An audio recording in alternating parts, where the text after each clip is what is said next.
안녕하십니까? 기쁘고 즐거운 안식일이 시작되었습니다.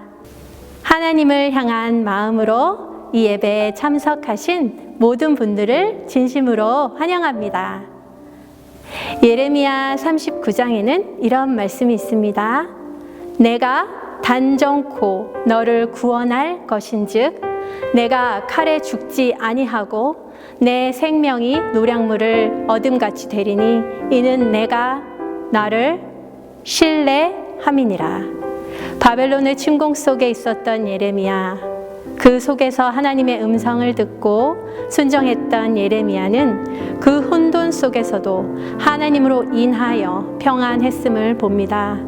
우리 또한 영적으로 세상적으로 혼돈 속에 있는 이때에 내가 단정코 너를 구원할 것인즉 란 이 말씀이 힘이 됩니다.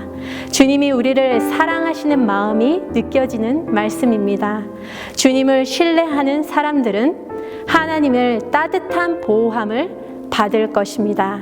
감사하며 기쁜 마음으로 다 같이 531장 태산을 넘어 험한 길 가도를 힘차게 찬양하시겠습니다.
다음 찬미는 528장 오 놀라운 구세주 예수 내 주를 힘차게 찬양하시겠습니다.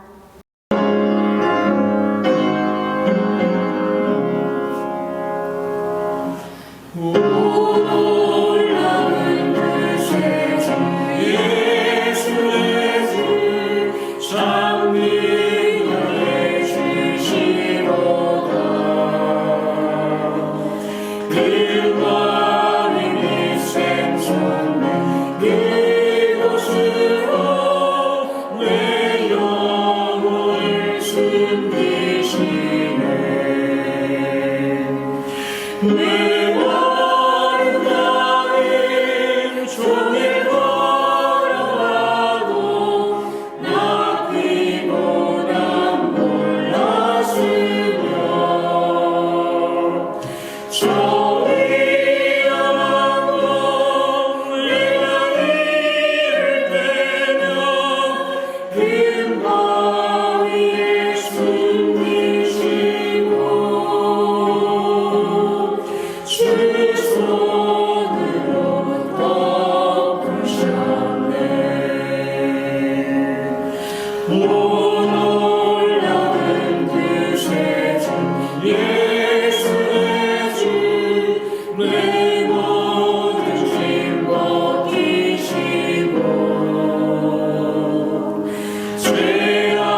계시록 14장 11에서 12절 말씀에 짐승과 그의 우상에게 경배하고 그 이름의 표를 받는 자는 누구든지 쉼을 얻지 못하리라 하더라. 성도들의 인내가 여기 있나니 저희는 하나님의 계명과 예수 믿음을 지키는 자니라. 안녕하세요 성도 여러분. 오늘은 71년 전 6.25 동란이 일어났던 날입니다. 미리 잘 준비하였다면 6.25 전쟁을 막을 수 있었던 것처럼 하나님의 계명과 예수 믿음을 성령님 의지하여 잘 지켜 준비함으로 선악의 대장투에서 승리하는 우리 모두가 되면 좋겠습니다. 묵상으로 안식일 첫 예배 시작하겠습니다.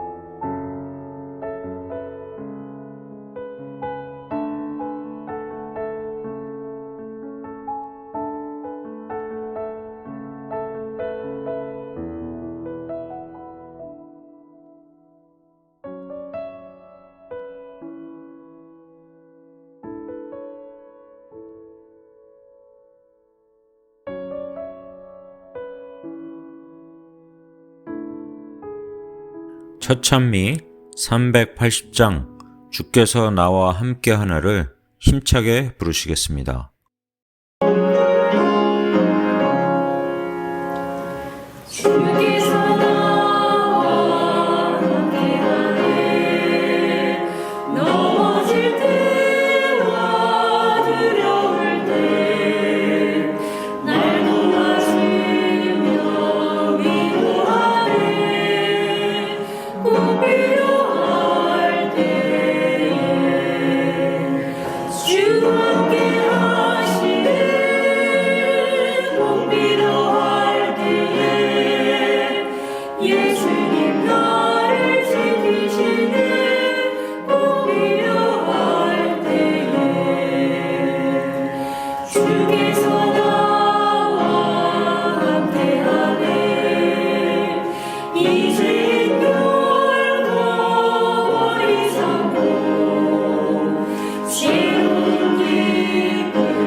윤성임 집사님께서 회중을 대표하여 기도해 주시겠습니다.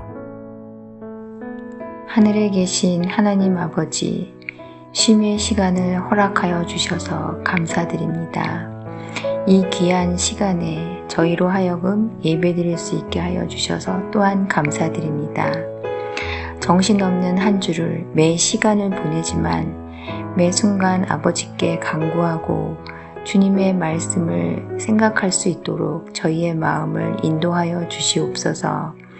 아버지께서 주신 자연의 선물들, 저희들의 활동력, 이 모든 것들을 항상 감사함으로 받고 주위에 나눌 수 있는 저희가 될 수 있게 도와주시옵고, 코로나로 여러 가지 어려움이 있지만 극복할 수 있는 지혜 주시고 서로를 위로하고 격려하고 기도하는 마음을 주시옵소서. 아버지께 예배드리는 이 시간 성령님 함께 하셔서 아버지께 영광 돌리는 시간 될 수 있도록 도와주시고, 말씀하시는 목사님과 듣는 저희들 모두가 예언의 말씀을 통해서 주님의 진리 안에 바로 설 수 있게 되기를 예수님 이름으로 기도드립니다. 아멘. 안녕하십니까? 일곱 나팔 계시의 6번째 나팔까지가 끝나고 삽입 계시가 요한계시록 10장과 11장에 이어지고 있습니다. 우리 지난 시간에는 재림 전 시대에 사는 그리스도인들이 경험할 특별한 경험이 예언된 요한계시록 10장의 계시를 살폈습니다. 작은 두루마리 책 다니엘서를 연구하여 입에서는 달고 배에서는 쓴 경험을 하고 나서 다시 애언해야 하는 사명을 지닌 그 여자의 남은 자손들에 대한 이야기가 요한계시록 10장에 기록되어 있었고요. 이제 오늘은 이어서 11장에 기록된 성전 측량과 두 증인 그리고 7째 나팔에 대한 계시를 함께 살피겠습니다.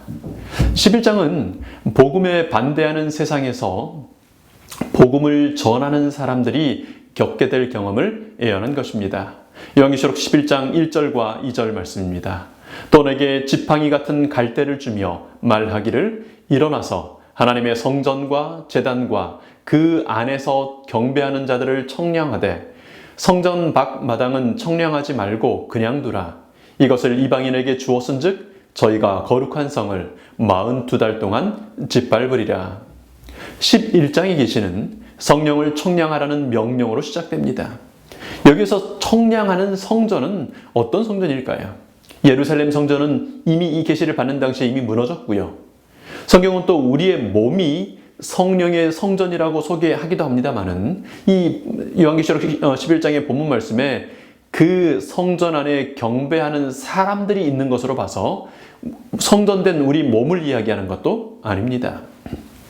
요한계시록의 다른 곳에서처럼 이 성전은 하늘 성전을 배경으로 하고 있음을 우리는 확인할 수 있습니다. 우리의 대제사장 예수 그리스도께서 봉사하고 계시는 하늘 성소를 측량하는 것입니다.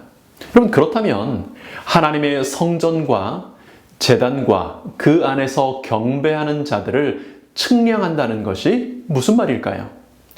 요한계시록은 성경 전체의 결론이자 요약이기 때문에 그 답을 우리는 성경 자체에서 이전 성경의 기록들에서 찾아볼 수 있습니다. 우리가 구약성경 에스겔서 40장에서 43장까지를 보면요, 성전을 측량하러 가는 하나님의 명령이 나옵니다. 측량한다는 것은 조사하는 거죠. 평가하는 것입니다. 심판하는 것입니다. 에스겔서에서 성전을 측량하는 것은 타락하고 무너진 하나님의 백성들을 회복시키고 하나님과의 관계를 회복시키는 것을 목적으로 하는 것을 우리는 알 수 있습니다. 여러분, 구약성경에 보면요, 성전, 제단, 그리고 경배하는 자들을 측량할 때가 있습니다. 1년에 유일하게 한 차례 성소 전체, 그리고 제단, 그리고 그 백성들 모두의 죄를 조사하고 정결케 하는, 소위 측량하는 때가 있는데 이날이 대속죄일입니다. 레위기 16장에 보면 1년 내내 죄의 피를 뿌리던 성소를 정결하게 하고 희생제물을 태우던 번제단을 정결하게 하고 또 예배드리는 온 백성들을 정결케 하는 날이 대속죄일입니다. 대속주일은 이 모든 것들을 살피고 속죄하여 정결케 하는 날입니다. 이날의 측량을 통하여 참 하나님의 백성과 거짓 백성이 판가름 났습니다. 그것이 대속주일의 측량이고 심판입니다. 이 대속주일 측량 심판은 재림과 하늘 가나안을 상징하는 장막절 이전에 있는, 바로 전에 있는 절기이고 심판이지 않습니까? 그래서 이 측량하는 심판, 11장 1절의 심판이 재림 전에 미리 있어야 하는 것입니다. 이 측량하는 일은 앞서 요한계시록 7장 1에서 4절에 하나님의 백성들 이마에 인치는 일로 소개되기도 했습니다.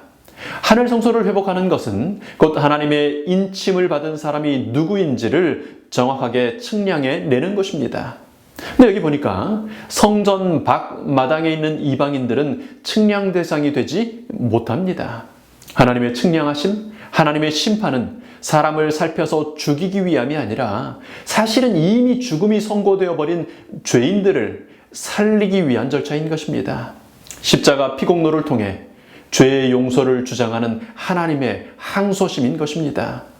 여러분, 이제 이렇게 성전을 측량하는 기간 동안 십자가를 의지하는 모든 의인들은 하늘 성전에 합당한 사람들로 인침을 받고 구원을 보장받는 것입니다. 그러나 복음을 받아들이지 않는 사람들은 그 인침에서, 그 측량에서 제외되고 바깥 뜰에 머물게 되는 것입니다. 여러분, 에스겔의 이상에서도 마음에 할례를 받지 않은 이방인들은 성전 안에 있는 구원의 무리에 들지 못하고 바깥 뜰에 머무는 것에 대한 묘사가 이렇게 있습니다. 우리 에스겔 44장 9절 보실까요? 나 주 여호와가 말하노라, 이스라엘 족속 중에 있는 이방인 중에 마음과 몸이 할례를 받지 아니한 이방인은 내 성소에 들어오지 못하리라. 여러분, 지금은 우리를 측량하시는 때입니다. 우리를 구원하시기 위하여 다시 측량하시고 구원을 베푸시는 하나님의 은혜를 받아 성전 안에 들어가는 하나님의 백성들이 되시기를 축원합니다. 이제 이어서 계시는 두 증인에 대한 계시로 이어집니다. 우리 요한계시록 11장 3절부터 6절의 말씀 보실까요? 내가 나의 두 증인에게 권세를 주리니 저희가 굵은 베옷을 입고 1260일을 애연하리라. 이는 이 땅에 주 앞에 섰는 두 감람나무와 두 촛대니 만일 누구든지 저희를 해하고자 한즉 저희 입에서 불이 나서 그 원수를 소멸할지니 누구든지 해하려고 하면 반드시 이와 같이 죽임을 당하리라. 저희가 권세를 가지고 하늘을 닫아 그 애연을 하는 날 동안 비 오지 못하게 하고 또 권세를 가지고 물을 변하여 피되게 하고 아무 때든지 원하는 대로 여러 가지 재앙으로 땅을 치리로다. 여러분, 여기 등장하는 이 두 증인은 왜 등장하고 있으며 또 누구일까요? 먼저 이 두 증인이 굵은 베옷을 입고 애연하는 기간에 대해서 좀 정리를 해보면 좋겠습니다. 성경 예언에서 계속해서 반복되어 왔기 때문에 아주 익숙한 기간이라고 생각이 됩니다. 이 같은 기간에 대해서 세 가지 표현이 나타나지 않습니까? 첫 번째 표현은 한때와 두때와 반때입니다. 여기서 때라고 하는 것은 히브리어로, 성경 원어인 히브리어로 이단인데요. 년, 해, 그렇습니다. 그러니까 3년 6개월을 말하는 거죠. 그 다음에 등장하는 두 번째 표현은 42달이라는 표현이 요한계시록 11장 2절, 13장 5절에 나오는데요. 여러분, 3년이 36개월, 그리고 6개월을 더하면 앞서 나오는 한때, 두때, 반때와 같은 기간인 것을 우리가 계산할 수 있습니다. 이제 세 번째 나오는 표현은 1260일이 요한계시록 11장 3절, 12장 6절에 나오는데요. 42달 곱하기 성경의 한 달인 30일을 곱하면 1260일이 나옵니다. 여러분, 같은 기간을 이렇게 다양한 표현으로 반복해서 계속해서 말씀하시는 것은요, 그 기간이 분명히 있을 것이며 하나님의 백성들에게 아주 큰 의미가 있기 때문에 그렇습니다. 잘 아시는 것처럼 이 1260년 기간은 교황 로마에 저항하던 마지막 세력인 동고트가 멸망하여 이제 교황권이 절대 권력을 갖게 된 538년에 시작합니다.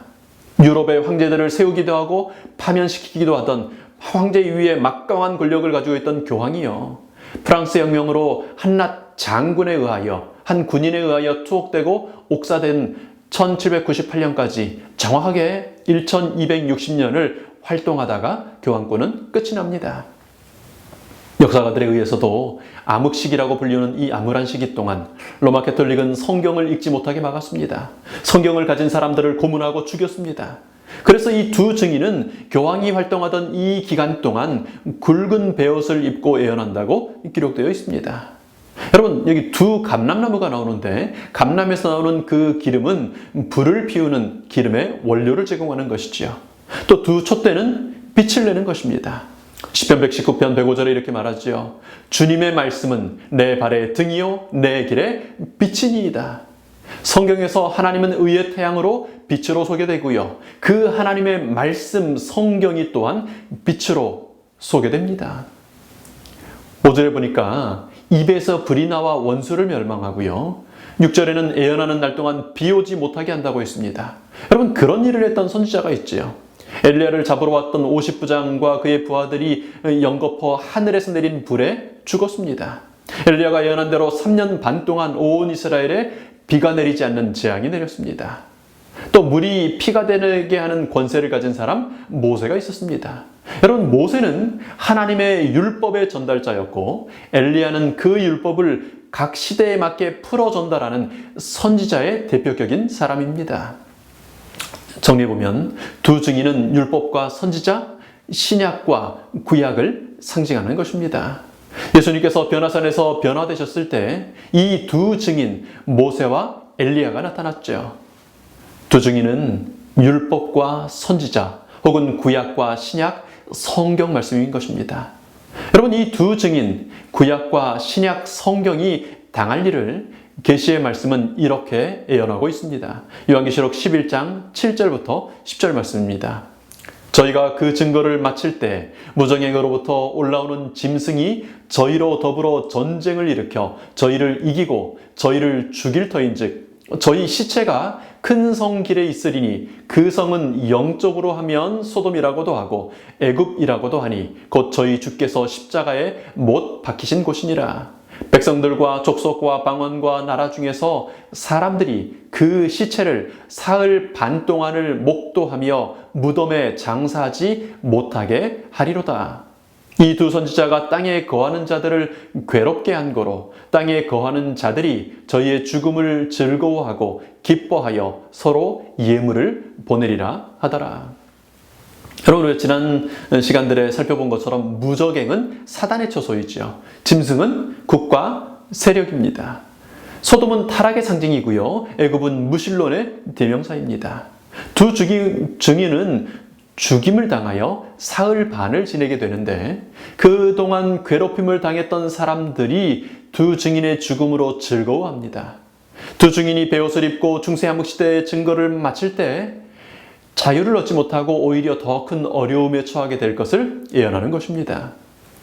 여러분, 역사 속에서 이 일은 이렇게 이루어지죠.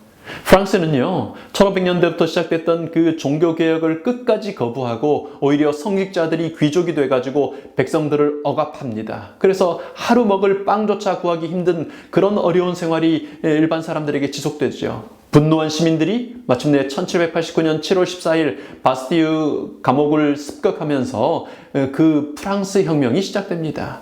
그동안 왕과 교회에 억눌려 왔던 그 감정들이 폭발하여 성경을 없애고요. 성경이 말하는 일주일의 7일을 10일로 늘립니다. 그리고 교회들을 더럽히고요. 성직자들을 처형합니다. 5,000명이 넘는 성직자들이 그때 죽임을 당했지요. 프랑스 혁명의회는 더 나아가 1793년 11월 26일 성경과 종교 행사 금지령을 공식 결의합니다. 땅에 거하는 자들이 즐거워하고 기뻐하는 일이 일어나는 것입니다. 두 증인이 이제 힘을 잃었다고요. 근데 여러분, 의도적으로 하나님을 배격하고 성경을 없애버린 프랑스는 극도의 혼란과 공포에 빠져들게 됩니다. 행복할 줄 알았는데 행복하지 않은 거죠. 그래서 3년 반 후인 1797년 7월 17일 성경 및 종교행사 금지령을 폐지합니다. 그러나 그 무신론적인 영향력은 과학적으로는 진화론으로, 정치적으로는 공산주의, 사회주의로 발전하여 계속해서 성경을 공격하고 배격하는 불씨가 됐죠. 여러분, 이 계시의 예언들은 역사적인 사건임과 동시에 모든 시대에 말씀을 붙들고 사는, 말씀을 따라 사는 사람들을 향한 사단의 공격을 암시하기도 하는 것입니다. 이제 이 두 증인에게 반전이 일어납니다. 11절부터 있는 말씀 보죠. 3일 반 후에 하나님께로부터 생기가 저희 속에 들어가매 저희 발로 일어서니 구경하는 자들이 크게 두려워하더라. 하늘로부터 큰 음성이 있어 이리로 올라오라 함을 저희가 듣고 구름을 타고 하늘로 올라가니 저희 원수들도 구경하더라. 그 시에 큰 지진이 나서 성 10분의 1이 무너지고 지진에 죽은 사람들이 7천이라. 그 남은 자들이 두려워하여 영광을 하늘의 하나님께 돌리더라. 사단이 무섭게 공격하고 반대했지만 하나님께서는 성경이 널리 퍼지도록 역사하셨습니다. 사람들이 읽지 못하도록 라틴어로만 기록되었던 성경이요, 그것도 체인으로 꽁꽁 묶여있던 성경이요, 그거 읽으면 죽게 했던 성경이 종교개혁을 통해서 영어로 그리고 각국 언어로 번역되었습니다. 성서 공회가 발족하여 성경을 퍼뜨리는 일을 집중적으로 해왔습니다. 종이의 대량 생산과 인쇄술의 발달로 성경이 이제 널리 보급되게 됩니다. 그리고 19세기 세계 선교사 운동이 일어나서 성경은 전 세계로 퍼지게 되었습니다. 프랑스 혁명을 비롯한 무신론적인 인본주의 운동, 진화론과 공산주의 등으로 성경은 사라질 것 같았지만요, 오히려 하나님께로부터 생기가 들어가 세상은 그 두 증인이 힘을 떨치고 일어나는 것을 보게 되는 것입니다. 그 결과 19세기 세계 선교사 운동이 일어날 수 있었고요. 20세기 부흥운동 그리고 재림운동으로 하나님께 영광을 돌리게 되는 일들이 일어나게 되는 것입니다. 여러분 정리해 보면요, 하나님의 두 증인, 하나님의 율법과 선지자의 말씀은 사단의 공격을 받아왔습니다. 에덴 동산에서부터 사단은 하나님의 말씀을 곡해하고 거부하기를 유혹해 왔습니다. 두 증인은 자주 그렇게 하나님의 말씀을 거절한 사람들을 인하여 베옷을 입고 애언해야 했고, 때로는 완전히 죽임을 당한 것 같은 세월을 보내기도 해왔습니다. 그것이 역사 속에 반복되어 오다가 이제 이 말세 때 다시 한번 재현된 것이지요. 그러나 하나님께서는 그 말씀에 생기를 불어넣으시고 하나님의 말씀을 보호하시고 붙드셔서 우리에게까지 전달해 주신 것입니다. 그렇게도 공격당하던 책이 오늘 우리 손에까지 이렇게 전달되어 있다는 것이 그 강력한 증거가 되는 것입니다. 또한 우리는 요한계시록 11장의 기록이 아주 정확히 성취된 것을 역사를 통해 확인했습니다. 비록 당장은 사단이 승리하는 것 같은 암울할 때가 있지만 하나님은 결코 실패하심이 없다는 사실을 우리는 역사를 통하여 확인하게 되는 것입니다. 여러분, 사단의 활동을 강제로 모두 차단해버리지는 않으십니다. 아직까지는요. 이 죄의 세상에서는요. 그러나 그 과정을 통해 하나님의 백성들은 연단을 받게 되고 궁극적으로는 승리하게 되는 것입니다. 여러분, 이 모든 과정에서 꼭 기억해야 할 중요한 점이 있습니다. 승리는 결국 하나님의 두 증인 말씀을 통해서만 이르러 온다는 것입니다.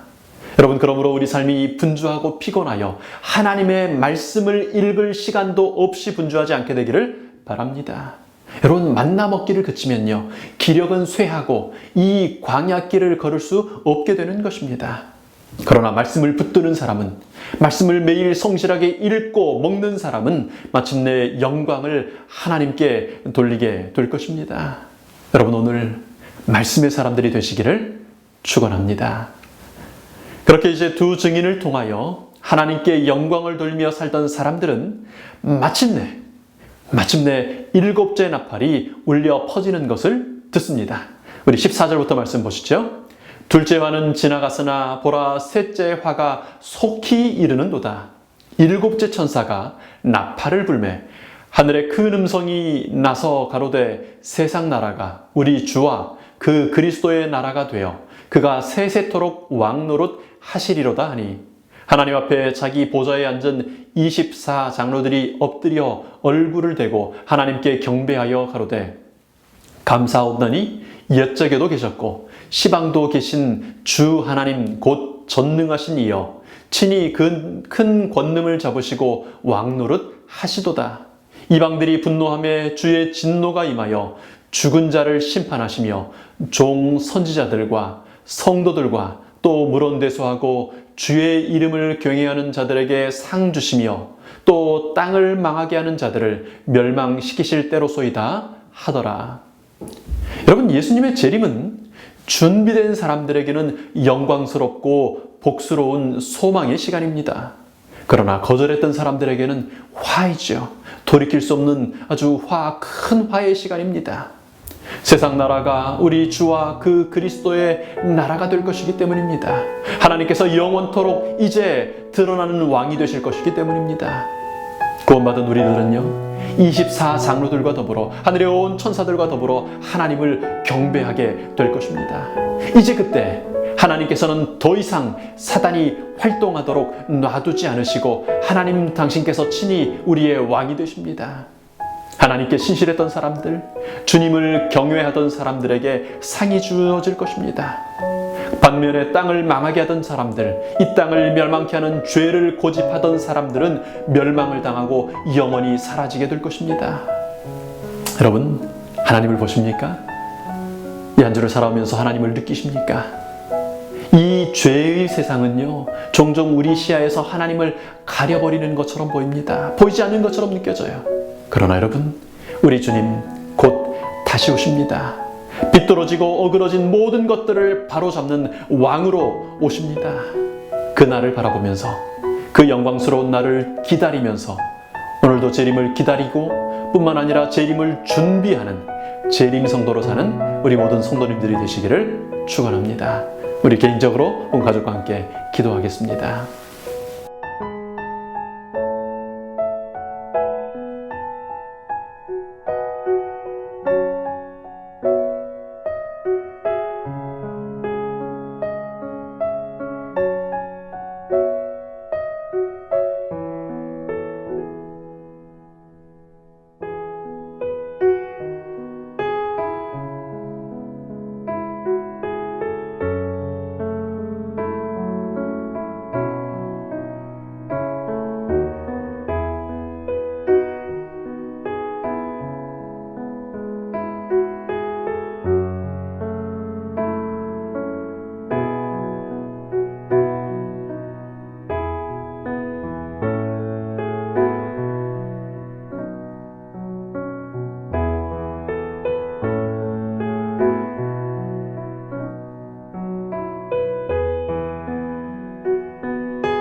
아버지 하나님, 저희들을 향하신 하나님의 사랑을 인하여 감사합니다.